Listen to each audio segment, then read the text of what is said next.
Store, official outfitter of BYU fans everywhere, hoping all of you are having a safe and memorable September 11th. I am Spencer Linton. He is Jerem Jordan. Yeah, certainly a day of remembrance. Cool thing that BYU's been doing is the 9/11 tower climb. So you can go in LaBelle Edwards Stadium and climb all the steps. I participated in this in 2021, and it was emotional, especially seeing the firemen who do it in the gear. I mean, it's hard not to get emotional when you see the flags and you see all that. And, of course, our hearts are very heavy here in Utah County based on what happened in Orem yesterday. So hopefully everyone's safe and okay, and we can remember those who have passed. And, yeah, tough situation. Difficult day for our country, and certainly for the communities in Utah, and specifically Orem and Provo. There's no way around that. And we are, in a way, grateful that we can be here today to, while those things, difficult things have happened, to offer an opportunity for you to engage with us. We understand where sports fall in the realm and the scale of what actually matters most, but we have a job to do, and we're going to do it. And we just want you to know that we appreciate you being with us as we push forward and try and get a little bit better. We're going to do that today. Rise and shout. Let's get to what's trending. They're going to need to move the ball and score points against some really good Big 12 defenses to keep up with some really good Big 12 offenses. BYU is the defense that I think they are. I think that they should be able to put all of these teams away. What's trending, presented by Tim Daly Nissan, part of the Tim Daly Auto Group, serving Utah since 1968. It's always a difficult assessment when you only have 2 games to look at and you're trying to figure out, okay, how good is a team, and specifically this BYU football team, when they haven't taken on the most notable opponents or somebody that is perceived as a difficult opponent in that matter, Jerem. But we're doing it again today because it is the early bye week, so let's throw it out there. What would it take for you to believe that this year's BYU team is better? Like, you can state it, they are better than last year's 11-2 squad. It's going to take a significant thing, and that is getting to the Big 12 title game. I think what BYU did last year, they were tied for first. They lost the tiebreaker. They didn't get there. So what's the next step? It's getting to that game. It's not even winning that game, Spencer. It's just getting to the game. Then obviously you want to win it. There's a chance they could go 11-1, overall in the regular season, 8-1. They would be better, definitively. And if there were multiple teams at 8-1 and they lost a tiebreaker, they don't go to the Big 12 title game. We could say they were better. They could be 10-2 and better. And there's a chance they're 9-3 and somehow better, depending on who they beat and when and whatever, but probably not. They need to at least go 10-2. But to me, definitively, it's easy to know if they make the Big 12 title game. They've said this out loud. Hey, we were this close. We want to make the Big 12 title game. They've said we want to be in the playoff. They want to put themselves in position there. We'd like to restate at this moment that would be an unbelievable result. Oh, man. Because only 4 quarterbacks since 2000 have led their teams to 10-plus wins when they had a true freshman leading the way. Now, they may not have had this kind of defense sometimes. Now, a few of those teams, the Clemsons, the Alabamas, the Georgias, and so on, they had defenses like this. But this BYU team and this defense looks like it's going to give the offense and a true freshman quarterback a chance in a lot of games, especially those first 6. And then you kind of embrace the next 6 after that, especially that next 4. But the simple answer is get to the Big 12 title game. Then I can tell you, yes, they were better. That's the next natural step. How many guys did we talk to during the long offseason that said, we want to prove that last season was not a fluke?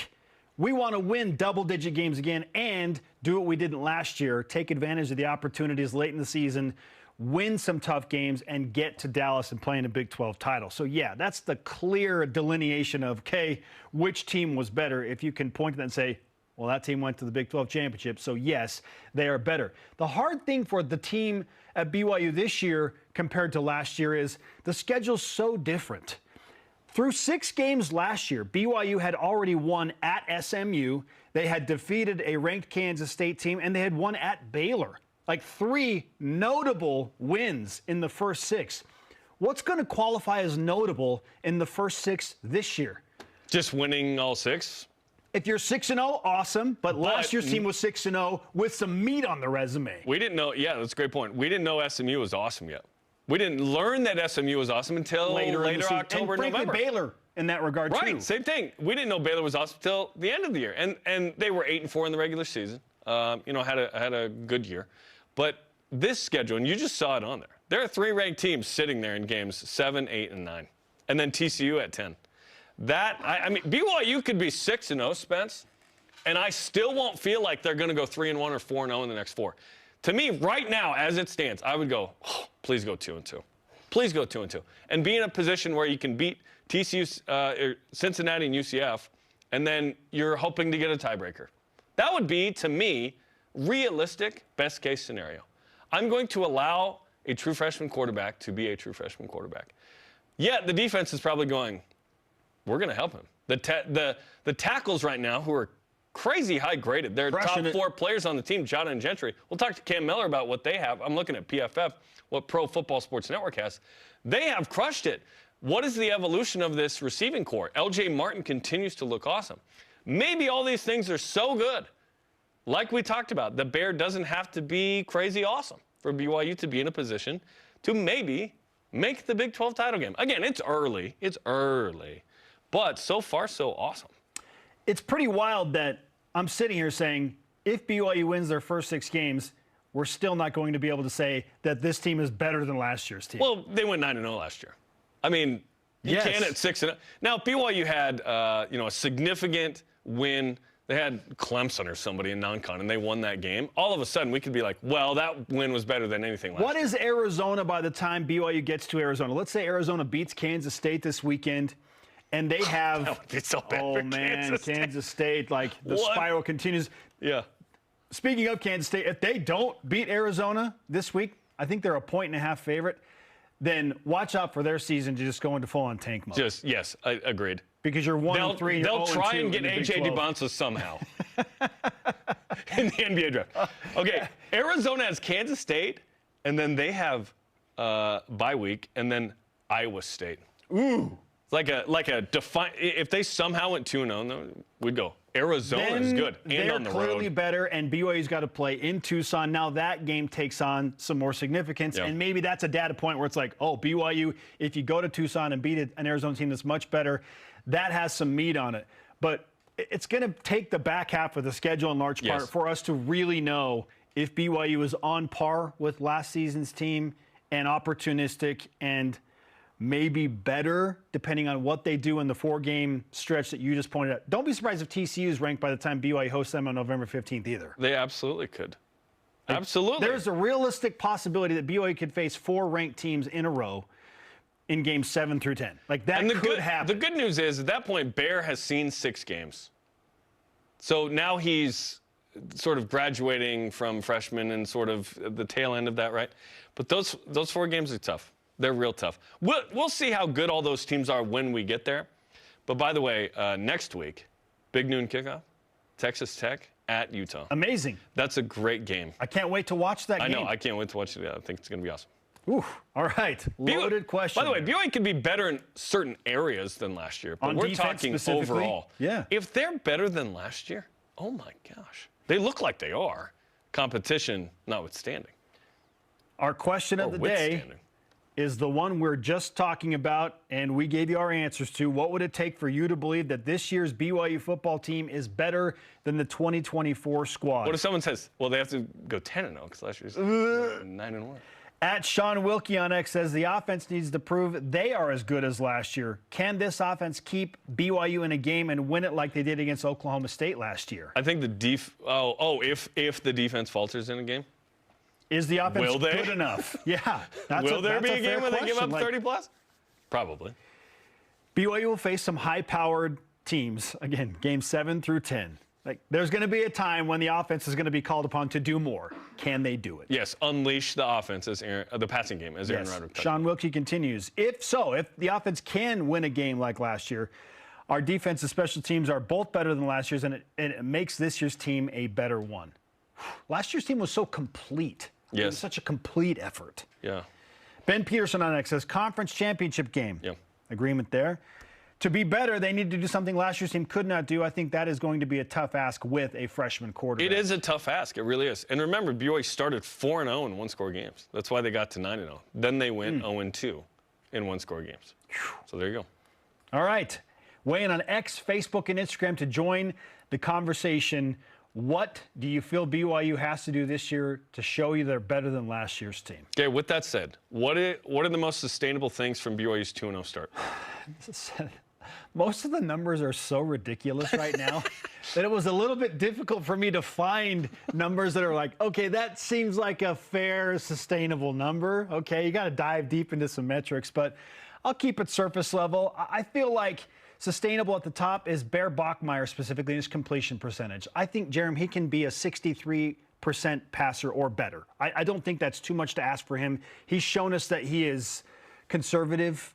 He hasn't given it away in 2 games yet. I think that that's something that BYU can do. They can have a 63% passer or better. That is sustainable.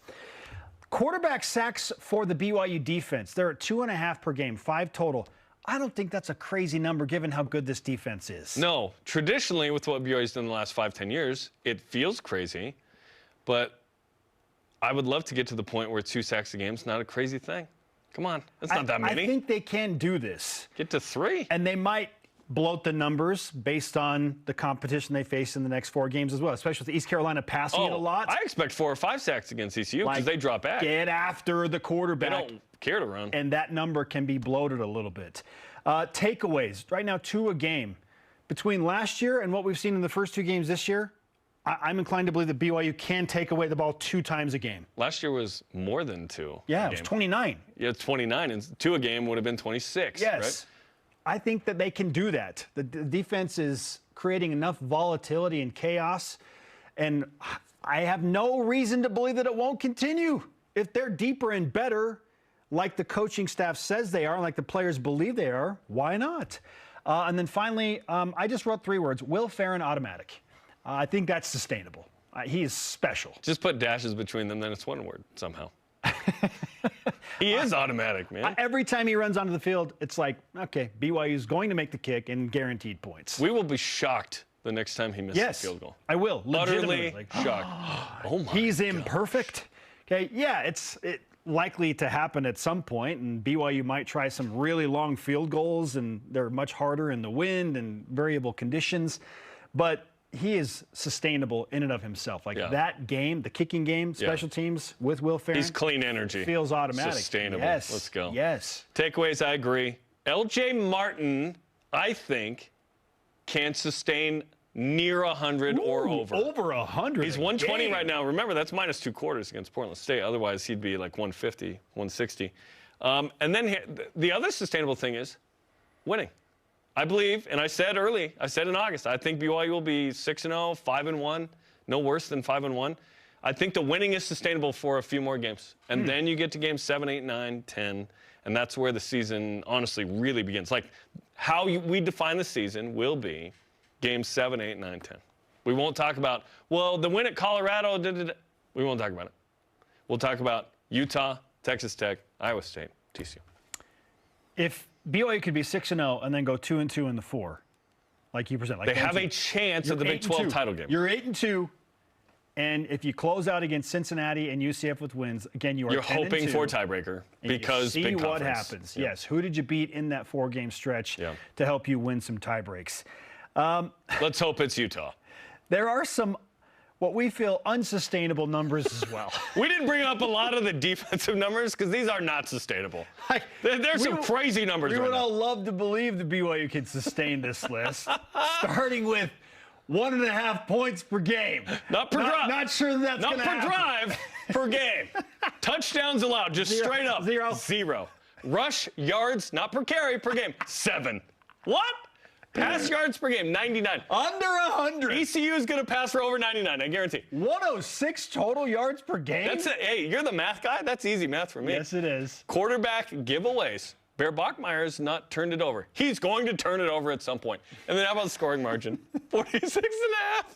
I want to see if any of these are maintained after East Carolina. Like, save that graphic. What's the most likely of those? Bear Bachmeier, 0 giveaways, I think. Yes. Rushing yards. They're not going to rush it a ton. Because they throw so much? They don't care. They throw for 373 a game. If BYU can sack the quarterback 4 times, that will bring down the rushing number. Yes. Well, that's what BYU's done against Portland State and Stanford. And Stanford. Yeah. They brought it down quite a bit. Right. The fact that Stanford rushes for 19 rush yards. I mean, that is crazy. You want to hear a crazy juxtaposition? So we just showed you BYU giving up 7 rush yards per game against opponents. Yeah. BYU's running backs are averaging 7 yards per carry this game. 1 carry equals the other team's total. That's wild. Not sure that's sustainable. Absolutely not sustainable. I would love if the defense was like, oh, yeah? We'll show you. Yeah. We'll show you put it in the locker room like, we believe in you guys, but those numbers are crazy. All right, moving on to hoops. Men's basketball going to play in Maui, the Maui Invitational in 26. So not this season, next season. What do you think the BYU roster will look like when BYU plays in Maui? Because there's not going to be one AJ DeBonsa and Richie Saunders and Cable Cat. Wildly different, but I do believe in the recruiting efforts and philosophy, clearly, of Kevin Young and his staff. They are getting after it. Like, how do you replace those 3 players you just mentioned? And a difficult hopefully task. Rob Wright III is still around, unless he goes off for a crazy season, which is not unthinkable, and he decides to go. Well, when you're coming off of a Final Four appearance, we hope. Like, I hope he's back as point guard, and then you look at the remainder, like, okay, well, after that, maybe Xavier Staten takes a step forward. Kennard Davis will have started probably a bunch. Kennard becomes a guy that takes on more responsibility. Does Tyler Maruss step into a bigger role as, more than just the assassin 3-point shooter, right? Like Dom Diamande hopefully will be a high flyer off the bench, slasher. Yeah, what is Dominic Diamande I'm an athlete. in 2026? Right. Like, I'm excited about his opportunity to go and do something even probably bigger. in Richie's spot, honestly, of like that small forward type. Yeah. Like, BYU's going to have shooters. What's the roster going to look like? That's going to be full of shooters and full of value. That's the word that Kevin Young keeps using. People get so inclined to look at like ESPN top 100 recruiting rankings. And he was asked recently, like, are you just going to target top 100 guys? And he said, I'm going to be frank with you, I don't even know the top 100 is good enough for what we're looking for in terms of value. Interesting. Like, we're looking at value in the portal and obviously in high school, and whoever gives us the greatest value, we're going to go after those guys. So there will certainly be some turnover, but it'll be a high value team. I'm glad they're in Maui because that's the #1 preseason tournament. It's awesome, great exposure on ESPN. I love it. I'm excited for that group, and we're just trying to get on that plane somehow. Number 19, yes. Oh my goodness. Number 19, BYU women's volleyball plays their first true test against number 16 USC tonight in the LMU Invitational in Southern California.